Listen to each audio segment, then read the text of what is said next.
Eto mga kababayan hindi hindi lang ito basta magandang balita. Ito ay matagal nang hinihingi ng ating mga katutubong AITA. Hindi, real talk ilang administrasyon na nagdaan dyan. Pero ni isa, wala pong nagbigay sa kanila. Na ibigay sa kanila yung nararapat na para sa kanila. Dahil, 'di ba? Alam naman natin from the very beginning na sila ang mga nauna sa atin dito. 'Di ba? Silang mga katutubo ang talagang nauna rito.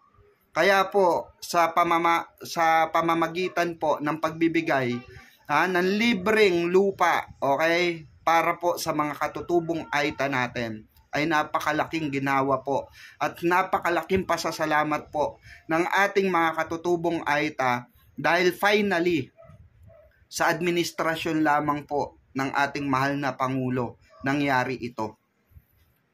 Alam nyo, nung panahon ni Digong, panahon ni Noynoy, ito'y naging issue rin. Panahon ni PGMA, nila Ramos, nila Erap, ito ay malaki ng issue ito noon pa. Napakalaking issue ito para sa katutubong AITA na bakit sila ang nawawalan. Bakit sila ang inaagrabyado? Dahil hindi ba nakapag-aral? Kulang ba sa pinag-aralan? Pero ang gusto lang nila rito mga kababayan, 'di ba? Mapunta sa kanila yung dapat mapunta.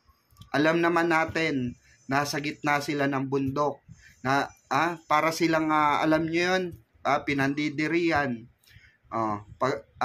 Takot makasalamuha ng ibang tao, 'di ba? Pero ang totoo mga kababayan, yan ang mga original na Pilipino.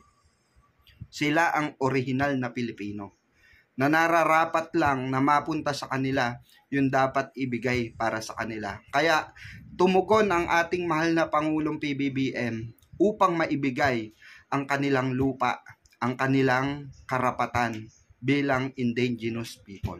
Okay? Maraming salamat at saludo kaming tunay sa iyo, mahal na Pangulo. Mabuhay ang bansang Pilipinas, mabuhay si PBBM.